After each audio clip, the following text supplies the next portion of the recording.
Bom dia, irmã Nalva, a primeira aluna a chegar na nossa escola. Muito obrigada. Agradeço muito a Deus por sua vida. A senhora tem me abençoado muito. Bom dia, irmã Rosane, Lohane, Johannes, que deve estar aí por perto.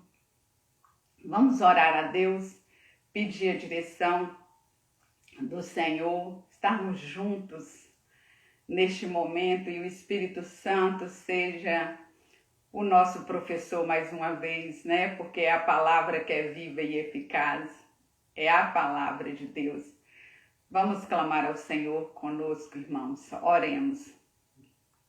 Senhor, nós te exaltamos. Pai querido, nós nos achegamos, nos prostramos aos teus pés, certos de que o Senhor é aquele que deixou estes ensinamentos, que nos enviou a tua palavra, que se fez presente entre nós através de Jesus, que nos ensinou através de como ele viveu, como ele conduziu e como ele morreu e sofreu por nós. Obrigada pelos nossos pecados cravados naquela cruz. Obrigada, Senhor, pela tua regeneração nas nossas vidas e pela tua justificação e pelo selo do teu Santo Espírito.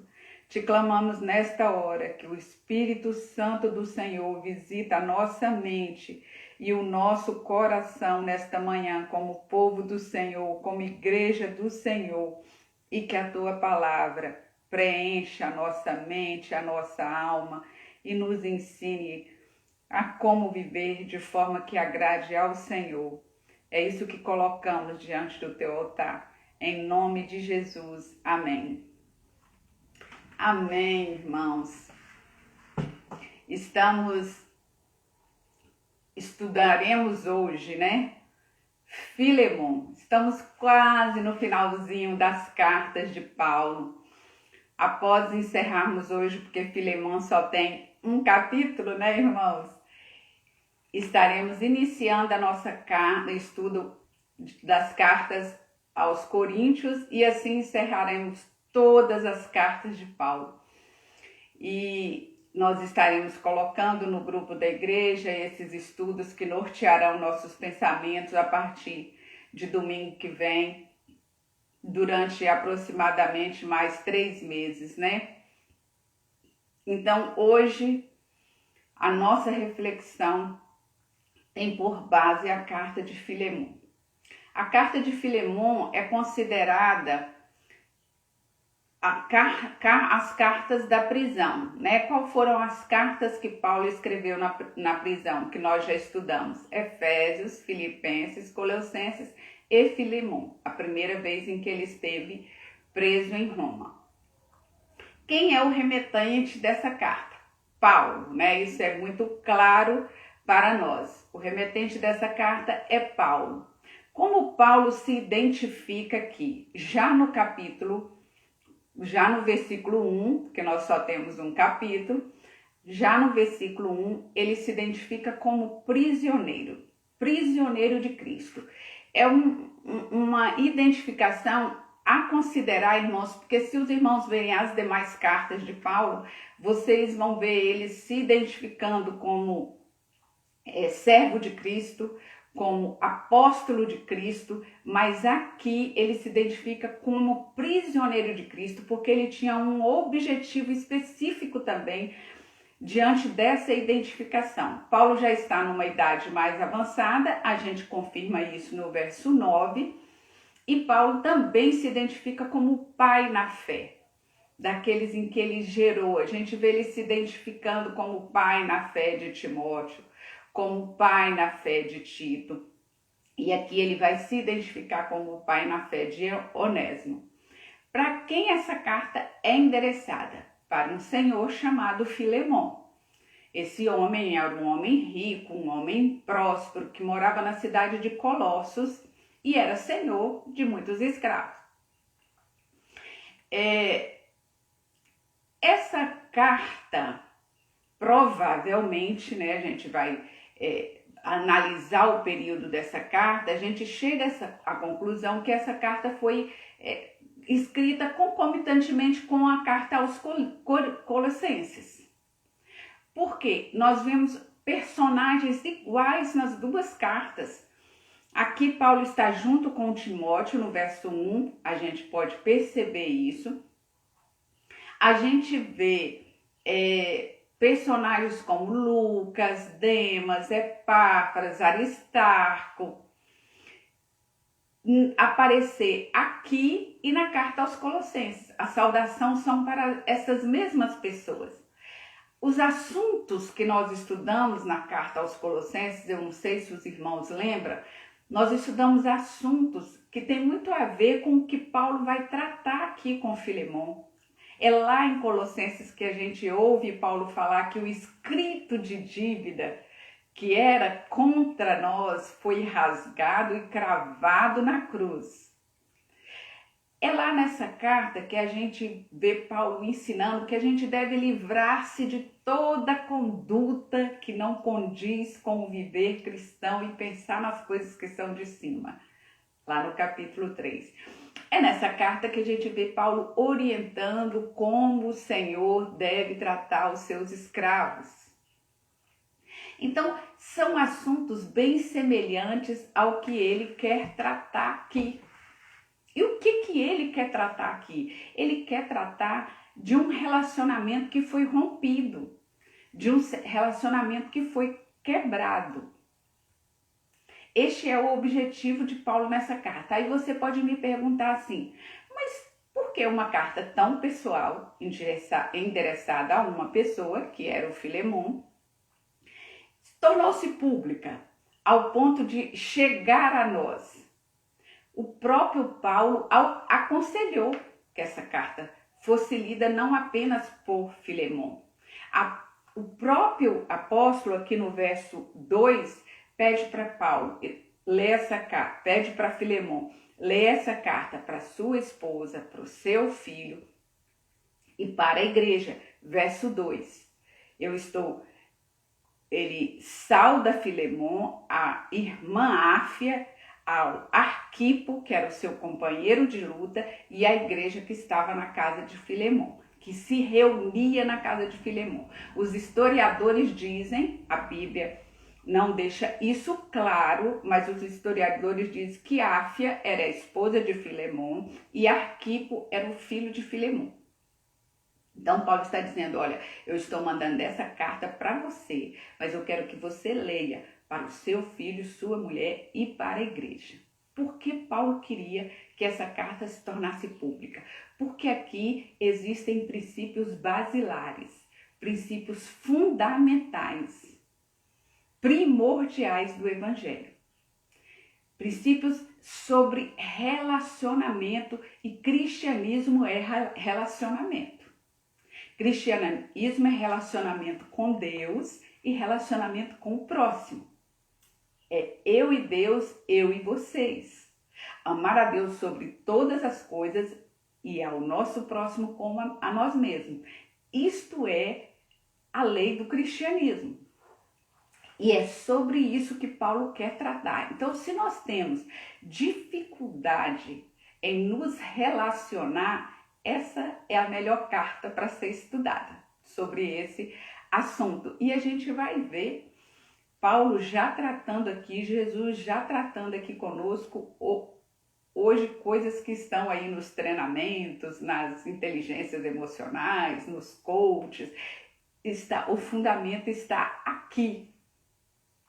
Então, Paulo vai demonstrar para Filemon e para Onésimo isto que o cristianismo faz, o poder de nos transformar e transformar os nossos relacionamentos. E aí a gente vai ver como que esse poder atuou na vida de Paulo, na vida de Filemon e na vida de Onésimo.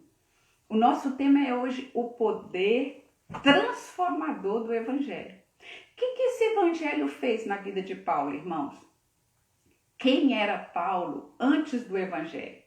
A gente sabe que Paulo, antes do Evangelho, era um fariseu, um doutor da lei, um homem cheio de autoridade, com poder para matar e prender os cristãos, não era? Este era Paulo, o perseguidor dos cristãos. Paulo era um israelita, assim, que a gente pode dizer legítimo, né? Hebreu de hebreu, da tribo de Benjamim. Então, este era Paulo, senhor de si, um homem de destaque. Quem passou a ser Paulo depois do Evangelho? Paulo, de perseguidor, passou a ser perseguido. Paulo, no lugar de senhor de si, tornou-se servo do Senhor Jesus. Paulo, cidadão romano, passa a ser considerado o cidadão do céu. Eu busco as coisas que são de cima, eu não tenho a minha vida como preciosa.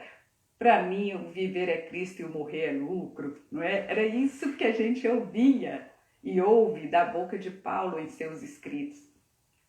Então, foi isso que o Evangelho fez na vida de Paulo. O Evangelho ampliou a visão de Paulo ao ponto da gente ver lá em Filipenses, se não me engano, ó, não tem judeu, não tem grego, não tem escravo, não tem livre, não tem diferença entre homem e mulher, todos somos um em Cristo.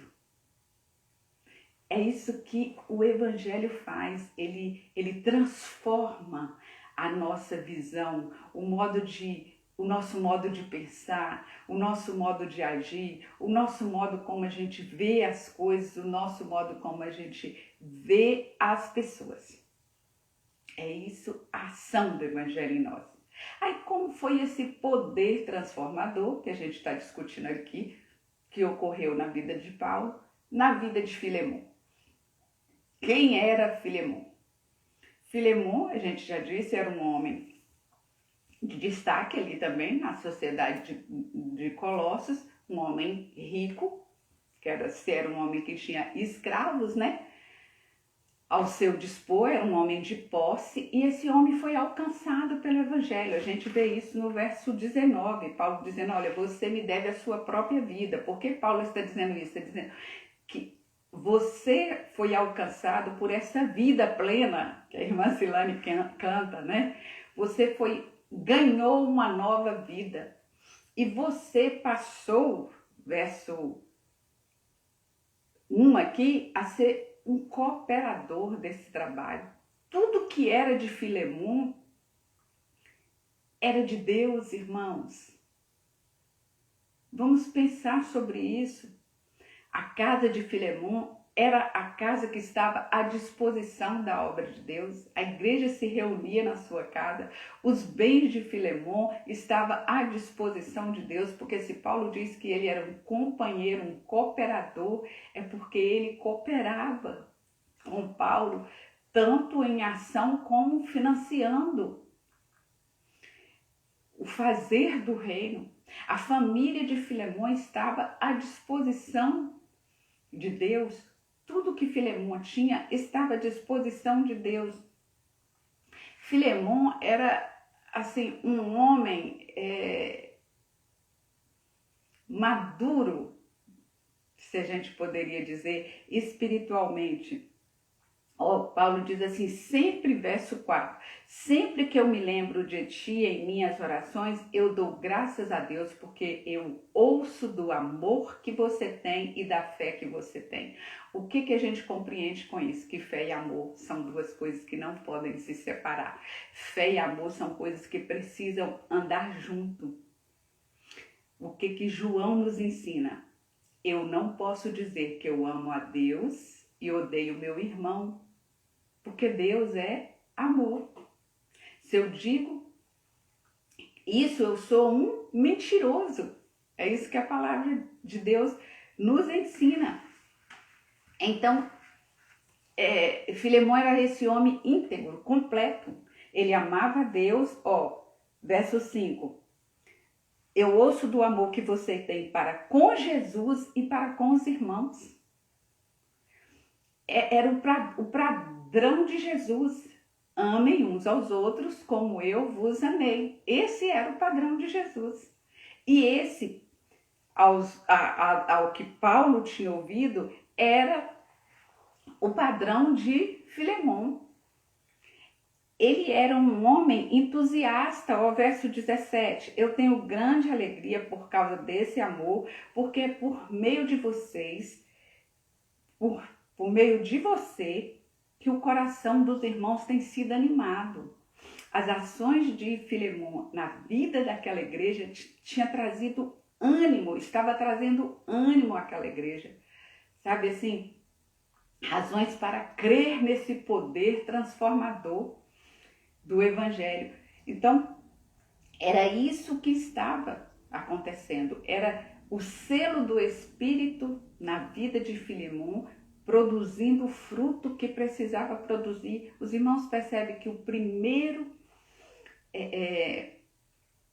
sentimento que aparece no fruto do Espírito é amor, porque o fruto do Espírito é amor, aí depois vem paz, alegria, bondade, fidelidade, mas o primeiro é o amor, porque se não houver o amor no início, não vem os outros. A gente conhece um cântico que diz: se tem amor, tudo tem solução, porque Deus está onde há amor. E é isso que Jesus nos ensinou. Ele diz assim, ó: eu oro para que o compartilhar da sua fé seja eficaz. Paulo diz, eu quero que essa fé continue tendo a eficiência que ela tem que ter. Como que a nossa fé vai ser eficiente? Certos de que o pleno conhecimento de que todo o bem que temos está em Cristo. Eu preciso conhecer, ter certeza que todo o bem que está em mim é por causa de Cristo. Nós não somos bons, irmãos. Eu estava ouvindo uma aula da EBD da irmã Eleusa Brito. Ela é minha prima e é membro ali da Igreja Batista de Teixeira de Freitas, Igreja Batista Castelinho. Se os irmãos quiserem ter oportunidade de ouvi-la, é só entrar no canal dela, Eleusa Brito. E ela domingo falou, porque ela está trabalhando o fruto do Espírito com aqueles irmãos, e domingo ela disse uma coisa bem interessante. A prova de que nós não somos bons por natureza. A Bíblia já diz que nós somos má por nossa natureza, que a nossa inclinação é má. E aí ela citou um exemplo muito claro. Você não ensina o seu filho a desobedecer. Você ensina ele a obedecer. Não é? Porque a natureza dele vai para a obediência. Você não ensina ele a odiar. Você ensina a amar. Você não ensina ele a mentir, você ensina ele a falar a verdade. Porque o mal já está em nós. E aqui Paulo diz, olha, todo o bem que nós temos está em Cristo. Então, se eu quero produzir algo bom, eu preciso estar dominado por Cristo, porque é Ele que é bom. Deus revelou a sua bondade em Cristo. O amor de Deus, como que nós conhecemos o amor de Deus? Nós conhecemos o amor de Deus em ação. Como o outro vai conhecer o meu amor? Ele vai conhecer o meu amor não em palavras, como Paulo diz, mas em ação. Deus amou o mundo de tal maneira que não discursou sobre isso. Deus amou o mundo de tal maneira que ele entregou o seu filho. Nisto conhecemos o amor. Lá em João diz que Cristo deu a vida por nós e nós devemos dar a vida pelos nossos irmãos. 1 João 3,16 e porque Deus amou o mundo, João 3,16. Interessante essa coincidência, né? Então, este é o amor, aquele que age em favor de alguém. E Deus agiu em nosso favor. E o que ele diz para nós, irmãos? Nisto conhecerão que vocês são meus discípulos. Como que vão conhecer? Se vocês tiverem amor uns pelos outros. Então, Paulo ouve falar dessa vivência de Filemon, que Filemon era um homem coerente, que Filemon amava Deus, amava os seus irmãos e a igreja estava sendo animada, crescendo por essa condição de vida que Filemon tinha abraçado após o evangelho ter sido alcançado. Agora, nós vemos esse poder transformador na vida de Paulo, esse poder transformador na vida de Filemon. Agora nós vamos ver o poder transformador na vida de Onésimo. Quem era Onésimo? Um escravo fujão, um enganador, né? Um dissimulador, um fugitivo. Poderíamos dizer, quem sabe, até um ladrão, porque Onésimo escolheu uma forma dele se tornar mais anônimo, difícil de ser encontrado. Ele escolheu Roma como seu destino, que era uma das cidades mais distantes daquela região em que ele estava. De Roma a Colossos era aproximadamente 2.000 quilômetros. Para aquela época era um mundo de distância. Roma era a cidade mais populosa que existia, passando de 1 milhão de habitantes. Então, Onésimo pensava assim, é lá o lugar ideal para que eu possa me esconder. E para fazer uma viagem tão longa assim, precisa de dinheiro. Então, a gente supõe, e um escravo não tem posses. Então, a gente supõe, para ele traçar a sua rota de fuga, ele usou as posses do seu senhor. Ele era provavelmente um escravo doméstico, que vivia na casa, porque isso tinha muito, era a cultura daquela época. Então, esse era Onésimo, um fugitivo, um enganador, um salteador. Né? E a gente não sabe ao certo como que foi esse encontro de Onésimo e Paulo. Podemos imaginar, se a igreja estava reunindo na casa de Filemon e Onésimo era um escravo doméstico daquela casa, talvez ele tenha nesses cultos ouvido falar de Paulo, da transformação na vida de Paulo, quem era Paulo, onde Paulo estava, aprisionou ele em Roma. Talvez ele tenha ouvido isso e chegando em Roma ele tenha a curiosidade de se encontrar com esse homem e esperar que esse homem talvez trouxesse alguma solução para a sua condição. Ou também pode ser que Onésimo tenha sido capturado. Ele tinha as marcas de um escravo. Mesmo numa cidade tão populosa, não era tão difícil se reconhecer. Talvez não se saberia quem era Onésimo, mas se saberia que ele era um escravo. Ele tinha a orelha furada, ele não tinha um dialeto como os romanos. Então, talvez ele foi identificado e preso. E ali naquela prisão, ele conhece Paulo. Ao certo é que eles se encontraram. Como eles se encontraram, a gente não tem provas, mas temos provas que eles se encontraram através dessa carta aqui. E quando Paulo lança essa semente transformadora do evangelho e alcança Onésimo, Onésimo vai passar de inútil, que é o que o texto diz aqui, a útil, né? O verso, seguindo aí o nosso estudo, o verso 8 diz assim, olha, eu preciso te ordenar algo, Filemon. Eu poderia te ordenar, mas eu vou pedir fundamentado do amor. Olha o que o amor faz.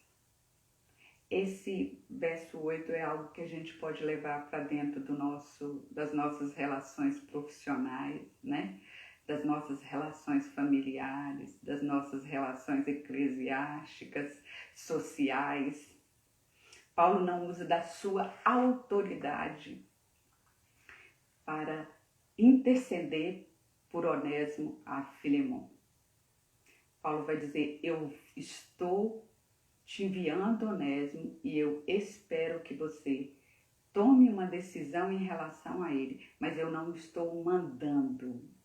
Eu não vou usar da minha autoridade de apóstolo sobre a sua vida. Eu vou fazer isso fundamentado num amor. Paulo podia dizer assim, tô mandando Onésimo aí, agora ele é um outro homem. Ou você aceita ou você aceita. Não, Paulo, irmãos, atua aqui como pacificador, como mediador, como solucionador de problema. Essa é uma carta que a gente falou que ia tratar de relacionamentos. Então, às vezes a gente vai entrar em uma situação para resolver e às vezes, em vez de a gente resolver um problema, a gente cria outro. Né? A gente chega para o irmão e fala, você tem que perdoar fulano, porque você é crente, você está pensando que você é quem? Você está pensando que você é Deus? Onde está seu testemunho? E a gente já começa assim, né? A gente, em vez de sentar na cadeira do mediador, a gente senta na cadeira do juiz. E Paulo não. Paulo escolheu a cadeira do mediador, do pacificador, do solucionador. Aí, se a pessoa está com raiva de João, ela vai ficar com raiva de João e de você. Em vez dela ter um problema, ela vai ter dois problemas. Então, é assim que se soluciona, que se resolve relacionamentos. O filtro é o amor. A gente só constrói e reconstrói relacionamentos fundamentados no amor. E aí Paulo diz, olha, eu estou confiando nisso. Eu estou enviando para você um outro Onésimo. Um Onésimo, verso 10, que foi gerado novamente. Que é essa mesma expressão que Jesus usa no verso 10 com Nicodemos. Nicodemos, ninguém pode ver o reino de Deus se não nascer de novo. Precisa esse transformar. E é isso que o Evangelho faz. Ele nos gera novamente, né?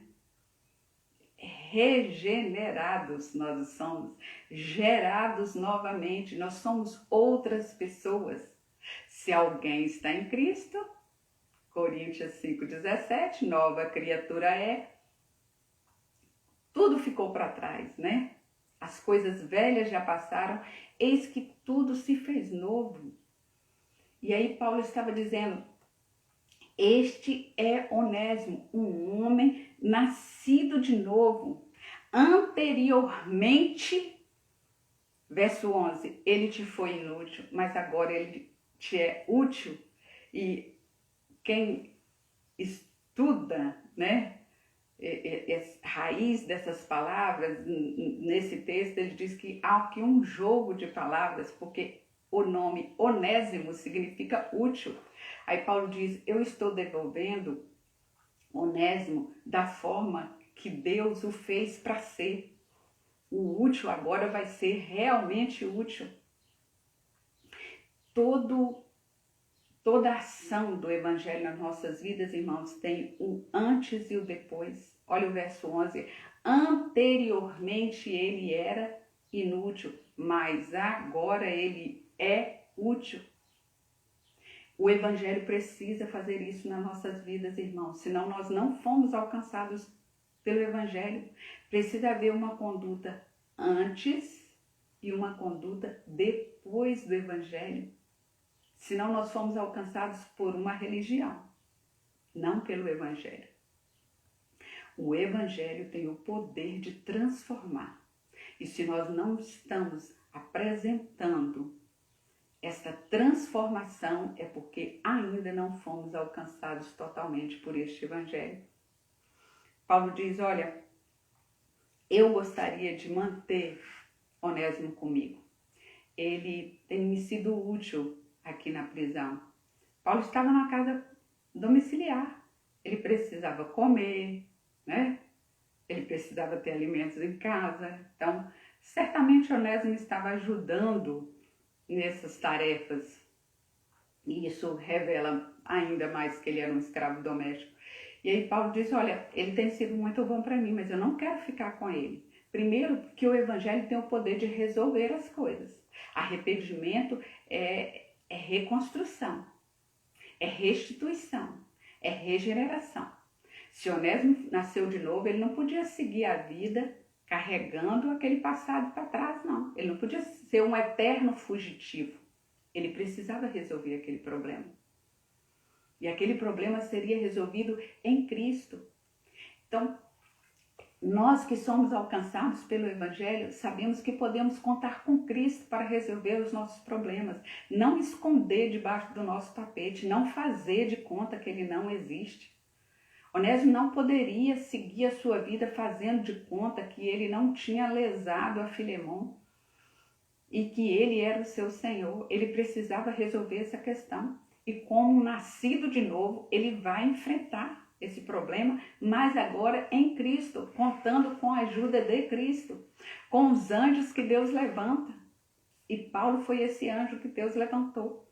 É isso que nós podemos contar com Cristo, né? Então, ele diz, eu poderia ficar com Onésimo, mas eu não queria fazer isso de mim mesmo, sem o seu consentimento, porque para que a tua bondade não fosse forçada, mas espontânea. Muito interessante essa atitude de Paulo. Paulo desejava que essa decisão não fosse uma decisão dele como apóstolo, como autoridade de apóstolo. Paulo desejava que essa decisão fosse uma decisão pessoal de Filemon. Eu quero aceitar Onésimo, porque esse poder que me alcançou, que me transformou, eu creio que pode ter transformado ele também. Essa é uma escolha minha, eu não estou fazendo porque você está mandando.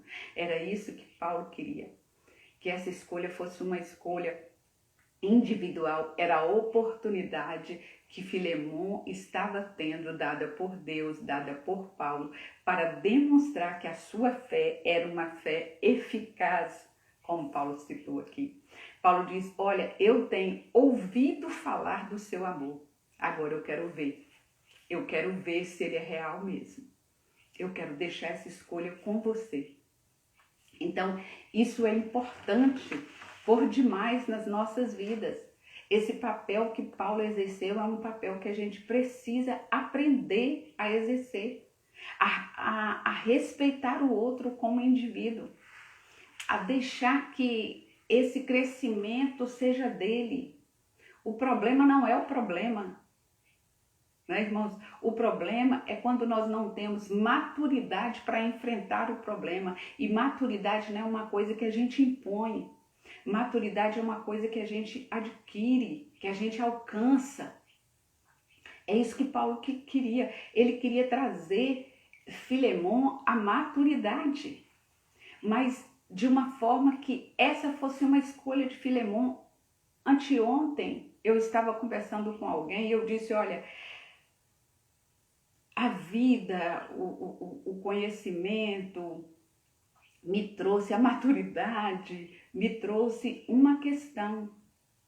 A gente não pode retirar do casulo alguém que não está preparado para voar. Você quer ir lá e dizer, irmão, você tem que ser assim, tipo, olha a conduta que eu estou fazendo, tem que ser igual a mim. Olha a conduta que Jesus está fazendo, que Jesus fez. É assim. Se a gente abrir esse casulo e trazer essa pessoa, ela não vai estar preparada, irmãos, porque ela precisa ser trabalhada por Deus, assim como você foi, como eu fui. Então, lembre-se disso. O voo é da pessoa, você não impõe o voo. A maturidade é da pessoa, você não impõe. Você vai mostrar para ela e ela vai acompanhar como Deus conduzir.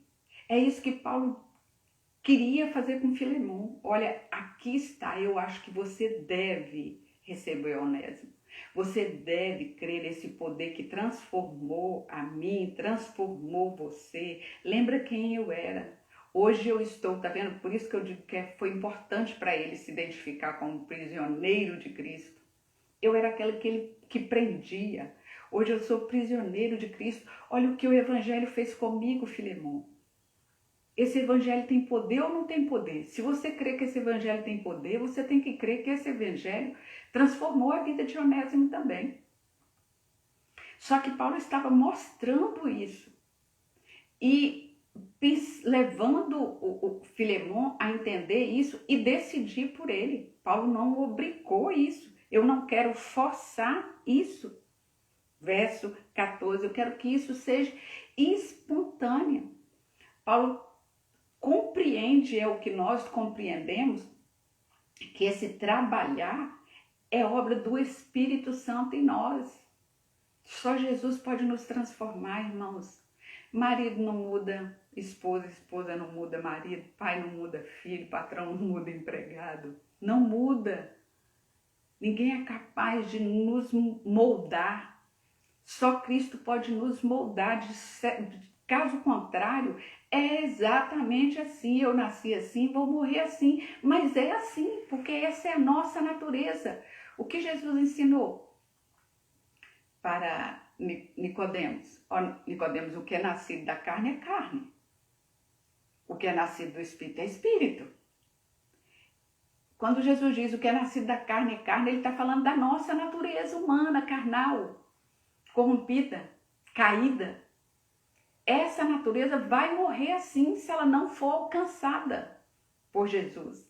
Então nós precisamos entender que o trabalhar na vida do outro é Jesus. Então não queira mudar o outro, queira interceder intensamente, diariamente, constantemente por sua vida, pela vida dele, para que esse poder transformador alcance-o, transforme-o e o molde. E era isso que Paulo estava dizendo, Filemon, eu aposto muito nisso. E a gente vai ver no decorrer do texto que Paulo estava apostando nisso. Entendeu, irmãos? Paulo estava apostando nesse poder transformador na vida de Filemon e crendo que ele aceitaria essa transformação na vida de Onésimo. Aí, o verso 15, ele diz, olha, pense numa coisa, Filemon, pense que possa ser, é muito interessante isso, irmãos, possa ser que ele tenha separado de ti por algum tempo para que você pudesse reavê-lo para sempre. Paulo faz Filemon imaginar, pensar, crer no Deus que dirige a nossa história, no Deus que age através das circunstâncias, no Deus que trabalha em nosso favor. Filemon, você perdeu um escravo, ele fugiu, ele te enganou, mas quem sabe isso não aconteceu para que você possa reavê-lo para sempre. Quem sabe não foi tirado algo de você para você receber algo melhor. Porque o verso 16, olha, você vai reavê-lo agora, pense nisso, não mais como escravo, mas como muito mais melhor que escravo. Verso 16, como um irmão amado, como um irmão na fé. Foi tirado de você um escravo, mas agora você vai ganhar algo muito melhor que um escravo. Paulo estava ensinando para Filemon que Deus é aquele que faz com que todas as coisas cooperem para o nosso bem, irmãos. Este é o nosso Deus. Este é o nosso Deus. E aí, Paulo continua, olha, ele é um irmão amado, amado por mim, particularmente por mim, deve ser amado por ti e é amado pelo Senhor. Nós precisamos aprender a olhar o nosso irmão com o olhar de Cristo. Paulo diz, você não pode olhar mais Onésimo como um escravo. Sabe, irmãos, como a gente diz, ele sempre foi mentiroso. A pessoa, ela tem uma postura dentro de um contexto, num tempo da sua vida, e a gente bota um rótulo nela e justifica as nossas ações pelo rótulo que a gente colocou nela. Eu não vou confiar nele porque ele me roubou. Filemon podia usar todos esses argumentos. Eu não vou confiar nele porque ele traiu a minha confiança. Onésimo fez isso em um contexto, em um tempo da sua vida. E agora ele não poderia levar esse estigma para o resto da vida, não. Filemão precisava agora ver Onésimo com os olhos de Cristo, o novo homem que Onésimo havia se tornado e que estava propondo a ser. Além de não olhar o outro com os olhos de Cristo, às vezes nós queremos olhar o outro com o olho do outro. Se o seu colega de trabalho diz que alguém é assim, você assume essa postura e diz, é assim. Se seu pai disse que fulano é assim, é assim. Não, irmãos. O outro, de repente, foi assim em um contexto. Dê direito ao outro de ser o que ele é agora. E faça isso olhando com os olhos de Jesus. Paulo diz, olha, Filemão, Onésimo é amado por mim. Ele pode ser amado por ti. Ele foi devolvido para você para ser o seu irmão amado. Agora lembre-se que ele é amado primeiramente por Cristo. Isto é revolução social, irmão. Isso que é reforma social. Isso que é mudar a estrutura de uma sociedade. É transformar um escravo em irmão. É isso que o poder do Evangelho faz nas nossas vidas. Ele nos iguala, irmãos. Para Deus existe pessoas. Não existe pessoas importantes. Nós que colocamos credenciais nas pessoas. Deus não. O que a Bíblia diz? Deus não tem acepção de pessoas. Para Deus existem pessoas. Todos nós somos importantes para Deus, não importa a nossa cor, não importa a nossa classe social, não importa a nossa condição financeira.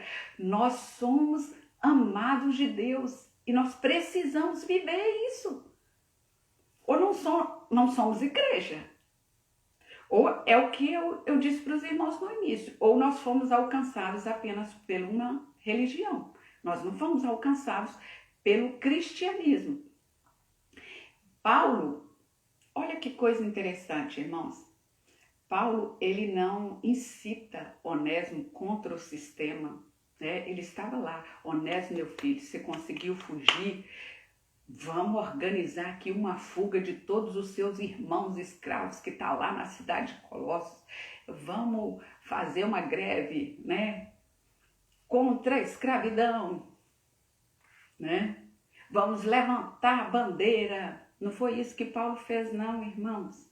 Paulo não foi contra o sistema daquela época, apesar de ser um sistema totalmente injusto. Um escravo era nada. Um escravo não era um ser humano. O escravo era uma ferramenta de trabalho. Mas o que Paulo prega para nós nesta manhã, o que ele pregou para Filemão, o que ele pregou para Onésimo, se nós não podemos transformar o sistema, porque esse poder não está em nós, nós podemos nos transformar. Nós podemos transformar as pessoas que estão inseridas no sistema. Alguns domingos bem atrás, não sei se os irmãos lembram, o pastor pregou do nosso modelo, do nosso padrão, que era Jesus, e ele disse, irmãos, faça o que Jesus sempre fez. Vocês já viram Jesus dizer, abaixa César, os impostos é algo muito justo, só negamos os impostos. Não, Jesus pregou, dai a César o que é de César e a Deus o que é de Deus. Jesus pregou, sujeita às autoridades porque elas são permitidas por Deus. É essa revolução que nós precisamos fazer na nossa sociedade. É dar à sociedade alguém melhor do que a natureza fez, que somos nós. É apresentar à sociedade alguém inserida nela, transformada pelo esse evangelho. E quando nós formos transformados, nós vamos aprender a amar, né? Paulo diz, olha que coisa interessante, se ele te causou algum prejuízo, verso 16, bota na minha conta, eu pago. Quando você abraça o evangelho, você abraça as causas do evangelho, não esqueça disso. Paulo não estava envolvido até o pescoço, porque Jesus não se envolveu até o pescoço conosco, ele se envolveu de corpo e alma. Paulo se envolveu de corpo e alma. Deus nos convida a amar a Deus sobre todas as coisas. Nos convida a amar o próximo como a nós mesmos. Cristianismo é envolvimento, irmão. Se você não quer se envolver com as causas do evangelho, não abraça o evangelho. Jesus, ele se envolveu conosco e ele pregou. Deus é um Deus que se relaciona, é um Deus que busca. Como que nós queremos viver para nós e o outro que problema do outro. Ema, ema, ema, cada um com seu problema. Não é assim que às vezes a gente ouve? Jesus disse assim, sentado lá naquele monte, pregando o maior sermão considerado aí pelos homens, Jesus diz, olha, eu vou voltar. E eu vou me assentar no trono e eu vou julgar. E eu vou dizer assim, vinde benditos do meu Pai, possuí por herança o reino que está preparado. Por quê? Porque eu tive fome, vocês me deram de comer. Porque eu tive sede, vocês me deram de beber. Porque eu tive nu e vocês me vestiram. Porque eu tive preso e eu tive doente e vocês foram me visitar. Porque vocês me hospedaram. Isso é cristianismo. É amor na prática. É envolvimento. Irmãos, se nós fomos transformados, verdadeiramente transformados, eu não posso ser crente e minha casa não. Eu não posso ser crente e meu dinheiro não. Eu não posso ser crente e a minha roupa não. E o meu falar não. E a minha conduta não. Eu preciso estar por inteiro, como Paulo esteve, como ele queria que Filemão estivesse, como Onésimo também. Irmãos sabem que eu trabalhei muito tempo no Letran e a gente lida com o público e é muito difícil para quem trabalha com público, lidar com o público. A irmã Leia colocou aí, é verdade, a irmã Leia lida com o público no comércio e às vezes nós somos insultados, né? Às vezes nós ouvimos coisas que a gente fica estarrecida. E uma vez um senhor foi buscar um documento no Detran e ele diz, olha, eu fui informado pelo correio que esse documento está aqui. E eu olhei nos arquivos do órgão e disse, olha, o documento não está. Entrei no site de rastreamento de correio e pelo AR eu disse, esse documento está na agência X, foi entregue lá, está lá desde tal dia. E aí ele ficou muito irado, porque ele teria que retornar ao correio e ele era um homem crente. E eu conhecia ele, sei até de que igreja é. E ele olhou para mim e falou assim, eu vou lá e eu vou mostrar para aquela senhora que eu sou crente, mas meu revólver não é não. Então, irmãos, às vezes a gente diz assim, eu sou crente, mas eu não sou besta. Nós somos crentes ou não somos crentes? Esse evangelho nos transformou ou não nos transformou? Filemão poderia olhar para Paulo e dizer, eu sou crente, Paulo, mas não dá não. Perdoar o Onésimo, não. O perdão, irmão, ele não está baseado em estatística, não. Em cálculos, não. Até aqui dá. Esse assunto, tudo bem. Eu aceito. Agora, esse aqui, não. Eu perdoei tantas vezes, agora também um é pouco, 2 é bom, 3 é demais. Não é assim que Jesus fez conosco. E é esse o convite que ele fala. Paulo, verso 20, a gente vê tantos posts aí, né? Razões para acreditar. Ontem eu recebi um post desse, razões para acreditar. Eu não me lembro qual foi, acho que foi um dos irmãos que me mandaram para mim. Um bombeiro que está conduzindo uma pessoa idosa e ele fica dentro da viatura dos bombeiros aguardando atendimento por horas ali, aguardando vaga no hospital para entrar, e aquele bombeiro cede sua marmita e dá o alimento na boca daquele idoso.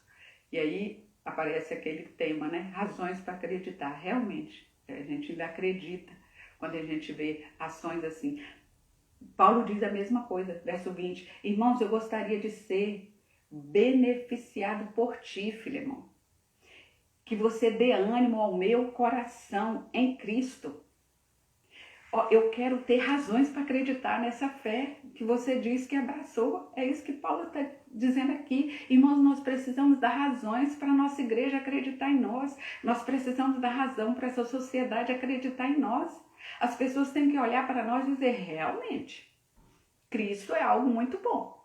O Evangelho, o conjunto de ensinamentos, o poder de Cristo é algo extraordinário, porque é o que fez na vida dessa pessoa. Olha como que ela lida com as questões. Olha como que ela se relaciona. Olha como ela era antes e que ela é hoje. É isso que Paulo está pedindo. Anima meu coração. Prova isso, que o seu amor é um amor prático, que a sua fé é eficaz. Eu escrevo isso, verso 21, certo de que você fará mais do que eu peço. Né? É isso que Jesus diz, esse é o padrão.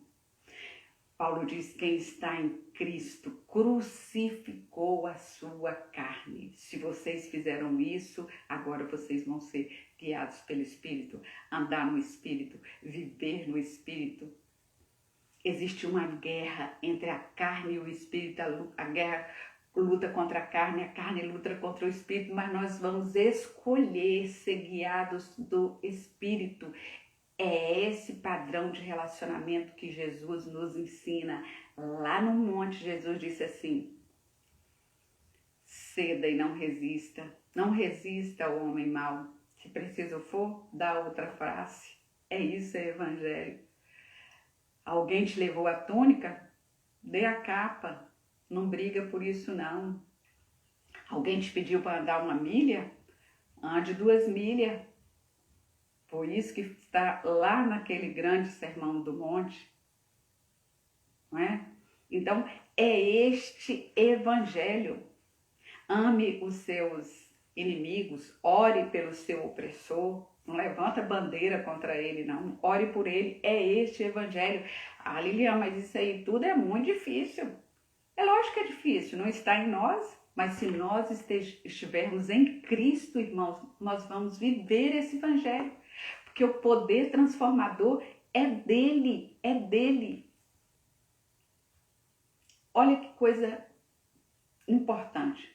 Verso 22, Paulo diz assim, olha, você prepara um cantinho aí na sua casa, porque eu espero, eu tenho esperança que pelas vossas orações eu serei levado de volta para vós. Paulo tinha esperança que ele ia sair daquela prisão, como saiu, porque essa carta ele escreve na primeira vez que ele esteve preso em Roma, mas ele não diz, olha, Onésimo, eu espero, porque eu sei que você é um homem influente, você vai dar um jeitinho aí de conversar com o chegado aqui de César, e ele vai dar um jeito. Você tem cidades aí importantes, Éfeso, Laodiceia, Neápolis, vocês vão juntar aí uma grana boa, vai pagar a minha saída aqui. Não é isso não, irmãos.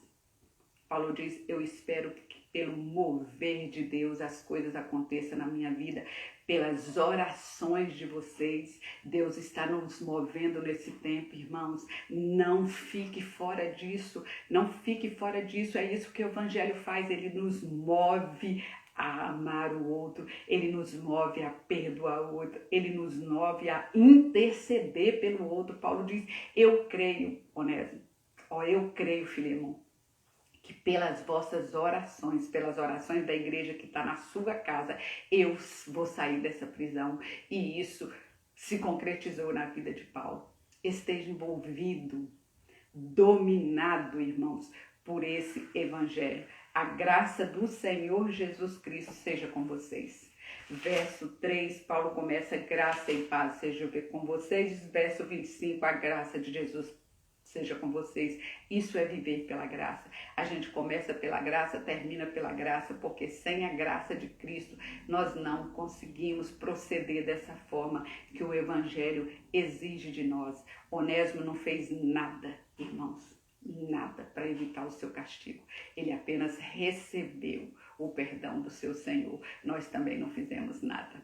Nós não fizemos nada. De graça sois salvos, isso não vem de vós, é dom de Deus. Não vem das obras para que vocês não gloriem. Nós não fizemos nada, Cristo pegou o nosso escrito de dívida, ele foi o nosso mediador aqui, Paulo foi o mediador dessa relação, Jesus foi o nosso mediador, ele quebrou a inimizade que tinha entre nós e Deus, a parede de separação que existia e nos reconciliou com o seu sangue. E essa graça deve ser transmitida por nós. A graça que nos alcançou deve ser divulgada por nós, deve ser alcançar outros. Não para que a gente seja mais abençoado, não porque a gente seja o melhor, mas para que nós entendamos o valor porque nós recebemos a graça, nós transmitimos a graça. Nós não vamos fazer como o credor incompassivo que a irmã Silane falou domingo passado fez, né? Nós fomos alcançados. O que você vai querer vencer? A proposta da carne? Jesus não veio para garantir os seus direitos, irmãos. Jesus veio para que você aprenda a abrir mão dos seus direitos, né? Esta é a proposta que Jesus faz, que o Evangelho faz. É impossível mudar a nossa história se nós não estivermos dispostos a mudar o nosso coração. Impossível. Nós temos 3 homens diferentes, Paulo, um apóstolo, Filemão, um homem rico, próximo senhor de escravo, Onésimo, um escravo, alguém que não era considerado ninguém naquela sociedade. Mas essas 3 pessoas tão diferentes tinham algo comum, algo que os unia, algo que os selava. O seu nome é Jesus. Aceite esse Jesus. Ele é o único que tem poder para transformar as nossas vidas. Se você já tem esse Jesus, abra todas as portas da sua casa para ele. Diga: a casa é sua. Pode entrar. Não cante isso, viva isso intensamente. Intensamente. É Jesus, tão somente ele. Cristo move as montanhas, não é? E tem poder para salvar, e todos necessitam desse amor perfeito. E eu só vou amar, só vou perdoar, só vou viver como ele se me deixar ser transformado por ele. Amém? Assim seja. Amém, irmã Leia, assim seja. Que Jesus seja o nosso instrutor, o nosso orientador, o nosso salvador. Que Jesus seja tudo nas nossas vidas, para que ele seja também na vida das pessoas que se relacionam conosco, viu? A irmã Verinha está colocando aqui: é muito gostoso começar o dia com um alimento espiritual. É a palavra de Jesus, Verinha. É a única que nos transforma. É a única. Vamos comer dessa palavra e viver o que aqui está escrito. Vamos amar, não só de palavras, né? Mas de ação.